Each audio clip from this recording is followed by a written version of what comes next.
पाकिस्तान को आमतौर पर दुनिया भर के मीडिया में सियासी हलचल, महंगाई या सिक्योरिटी के मसाइल के हवाले से दिखाया जाता है। लेकिन इस वक्त पाकिस्तान में खामोशी से ऐसे मेगा प्रोजेक्ट्स पर काम जारी है जो न सिर्फ इस खित्ते की बल्कि पूरी दुनिया की तजारत और मईशत का नक्शा बदलने की सलाहियत रखते हैं। ये मंसूबे सिर्फ सड़कें या इमारतें नहीं हैं, बल्कि ये आलमी ताकत के तवाज़ुन को तब्दील करने वाले स्ट्रेटेजिक असासे हैं।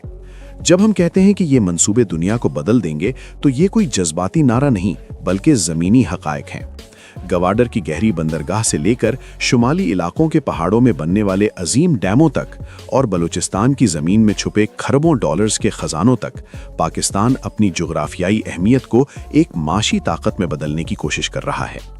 दुनिया की बड़ी ताकतें, जिनमें चीन, अमेरिका और रूस शामिल हैं, इन मंसूबों पर गहरी नज़र रखे हुए हैं, क्योंकि ये मुस्तकबिल के सप्लाई चेन के रास्ते तय करेंगे। सबसे पहले बात करते हैं उस मंसूबे की जो इस पूरी तब्दीली की बुनियाद है, यानी गवादर और सी पैक। बहुत से लोग समझते हैं कि सी पैक सिर्फ एक सड़क का नाम है जो चीन से पाकिस्तान आती है, लेकिन हकीकत इससे कहीं ज्यादा पेचीदा और बड़ी है। गवादर बंदरगाह दुनिया की गहरी तरीन कुदरती बंदरगाहों में से एक है और इसकी अहमियत सिर्फ पाकिस्तान के लिए नहीं बल्कि पूरी दुनिया की तिजारत के लिए है। इस वक्त चीन और मशरिकी दुनिया की ज़्यादातर तिजारत आबनाए मलाक्का से गुजरती है, जो कि एक लंबा और ख़तरनाक समंदरी रास्ता है जिसे जंग की सूरत में अमेरिका या भारत बंद कर सकते हैं। गवादर चीन को समंदर तक पहुंचने का एक छोटा और महफूज रास्ता फराहम करता है, लेकिन कहानी यहां खत्म नहीं होती। पाकिस्तान अब इस मंसूबे को अफगानिस्तान और वस्ती एशिया तक फैला रहा है। उज़्बेकिस्तान, ताजिकिस्तान और दीगर वस्ती एशियाई रियासतें जिनके पास समंदर नहीं है, वो पाकिस्तान के रास्ते दुनिया से जुड़ने के लिए बेताब हैं। ये मंसूबा पाकिस्तान को एशिया का तिजारती मरकज़ या ट्रांजिट हब बना सकता है, जहां से दुनिया का सामान गुजरेगा और पाकिस्तान हर ट्रक और कंटेनर पर टैक्स और सर्विस चार्जेस वसूल करेगा। इसके बाद आता है वो मंसूबा जिसे पाकिस्तान का छुपा हुआ जैकपॉट कहा जा रहा है, और वो है रेकोडिक का मंसूबा। बलूचिस्तान के वीरान पहाड़ों में दुनिया के सबसे बड़े सोने और तांबे के ज़खायर में से एक मौजूद है। हाल ही में पाकिस्तान ने बैरिक गोल्ड कंपनी के साथ मिलकर इस पर काम दोबारा शुरू किया है। ये मंसूबा इतना अहम क्यों है? क्योंकि मुस्तकबिल की दुनिया टेक्नोलॉजी और इलेक्ट्रिक गाड़ियों की है। इलेक्ट्रिक गाड़ियों की बैटरियां और तारें तांबे के बगैर नहीं बन सकती और दुनिया में तांबे की शदीद किल्लत होने वाली है। रेकोडिक से निकलने वाला तांबा दुनिया की टेक्नोलॉजी इंडस्ट्री की प्यास बुझाएगा। ये प्रोजेक्ट पाकिस्तान के लिए इतना ही अहम हो सकता है जितना सऊदी अरब के लिए तेल था। अगर ये मंसूबा सही तरीके से चल पड़ा तो पाकिस्तान की बरामदात में अरबों डॉलर्स का इजाफा होगा और मुल्क का कर्जा उतारने में बड़ी मदद मिलेगी।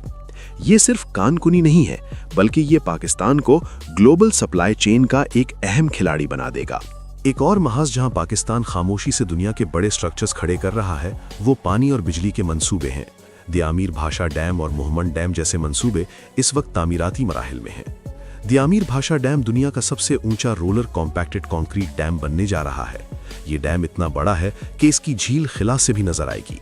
पाकिस्तान जैसा मुल्क जो पानी की शदीद किल्लत का शिकार होने वाला है, उसके लिए ये डैम जिंदगी और मौत का मसला है। ये डैम न सिर्फ पानी जखीरा करेंगे बल्कि हजारों मेगावाट सस्ती बिजली भी पैदा करेंगे। दुनिया इस वक्त क्लीन एनर्जी की तरफ जा रही है और पाकिस्तान इन डैमों के जरिए अपने कार्बन फुटप्रिंट को कम करने की कोशिश कर रहा है। इसके साथ साथ थर के कोयले को इस्तेमाल में लाया जा रहा है। थर में इतना कोयला मौजूद है जो सऊदी अरब और ईरान के तेल के ज़खायर के बराबर तवानाई की सलाहियत रखता है। पाकिस्तान ने फैसला किया है कि वो अब महंगे इंपोर्टेड तेल पर इन्हिसार करने के बजाय अपने कोयले से बिजली बनाएगा। ये एक बहुत बड़ा शिफ्ट है जो पाकिस्तान की मईशत को बैरूनी झटकों से बचा सकता है। शहरी तरक्की या अर्बन डेवलपमेंट में भी एक ऐसा मंसूबा है जो अपने हजम की वजह से मुतनाज़िया भी है और हैरानकुन भी, और वो है Ravi river front urban development project. Lahore के करीब दरियाए रावी के किनारे एक नया शहर बसाया जा रहा है जो दुबई या सिंगापुर की तर्ज पर डिज़ाइन किया गया है। ये दुनिया का सबसे बड़ा रिवर फ्रंट प्रोजेक्ट है। इसका मकसद लाहौर पर आबादी का दबाव कम करना और गैर मुल्की सरमायाकारी को लाना है। अगरचे इस पर माहौलियाती हवाले से काफ़ी तनकीद भी हो रही है, लेकिन अगर हम सिर्फ इसके हजम और पैमाने की बात करें तो ये पाकिस्तान की तारीख का सबसे महंगा और बड़ा रियल एस्टेट प्रोजेक्ट है। इसमें मसनूई जजीरे, झीलें और बुलंदोबाला इमारतें शामिल हैं। یہ منصوبہ یہ دکھانے کی کوشش ہے کہ پاکستان بھی جدید انفراسٹرکچر بنانے کی صلاحیت رکھتا ہے۔ یہ منصوبہ کامیاب ہوتا ہے یا نہیں یہ وقت بتائے گا، لیکن یہ پاکستان کے عزائم کی عکاسی ضرور کرتا ہے۔ دفاعی ٹیکنالوجی کی دنیا میں بھی پاکستان خاموشی سے میگا پروجیکٹس پر کام کر رہا ہے جو نظر نہیں آتے لیکن ان کا اثر گہرا ہے۔ پاکستان کا JF-17 تھنڈر بلاک 3 پروگرام اب دنیا بھر میں توجہ حاصل کر رہا ہے۔ پاکستان نے نہ صرف اپنے لیے جنگی طیارے بنائے ہیں بلکہ اب انہیں نائجیریا، میانمار اور ممکنہ طور پر ارجنٹائن اور عراق جیسے ممالک کو برآمد کرنے کی بات ہو رہی ہے۔ اس کے علاوہ پاکستان ڈرون ٹیکنالوجی میں تیزی سے آگے بڑھ رہا ہے۔ شاپر اور براق جیسے ڈرونز کی تیاری نے پاکستان کو ان چند ممالک کی فہرست میں شامل کر دیا ہے جو اپنا جدید دفاعی ساز و سامان خود بناتے ہیں۔ یہ اس لیے اہم ہے کیونکہ مستقبل کی جنگیں بڑی فوجوں سے نہیں بلکہ ٹیکنالوجی سے لڑی جائیں گی۔ پاکستان کا مقصد دفاعی انحصار کو ختم کرنا اور ہتھیار بیچ کر زر مبادلہ کمانا ہے، جو کہ عالمی ہتھیاروں کی منڈی میں ایک نئی انٹری ہے۔ ریلویز کا نظام کسی بھی ملک کی معیشت کی ریڑھ کی ہڈی ہوتا ہے اور یہاں ML1 منصوبہ گیم چینجر کی حیثیت رکھتا ہے۔ اگرچہ اس منصوبے میں تاخیر ہوئی ہے لیکن یہ سی پیک کا سب سے بڑا حصہ ہے۔ کراچی سے پشاور تک پوری ریلوے لائن کو اپ گریڈ کرنا اور اسے جدید بنانا اس منصوبے کا مقصد ہے۔ لیکن بات صرف یہاں تک محدود نہیں ہے۔ پاکستان، ازبیکستان اور افغانستان نے ایک تاریخی معاہدے پر دستخط کیے ہیں جسے ٹرانس افغان ریلوے کہا جاتا ہے۔ اس منصوبے کے تحت ٹرین کی پٹڑی ازبیکستان سے شروع ہو کر افغانستان کے راستے پاکستان تک آئے گی۔ ذرا سوچیں، روس اور یورپ کا سامان ٹرین کے ذریعے براہ راست پاکستان کی بندرگاہوں تک پہنچ سکے گا۔ یہ منصوبہ صدیوں پرانے تجارتی راستوں کو دوبارہ زندہ کر دے گا اور پاکستان کو وسطی ایشیا کا گیٹ وے بنا دے گا۔ یہ وہ کنیکٹیوٹی ہے جس سے بھارت خوفزدہ ہے، کیونکہ یہ پاکستان کی اہمیت کو خطے میں کئی گنا بڑھا دے گا۔ تاہم ان تمام سنہرے خوابوں اور عظیم منصوبوں کے ساتھ ایک تلخ حقیقت بھی جڑی ہوئی ہے جسے نظر انداز نہیں کیا جا سکتا۔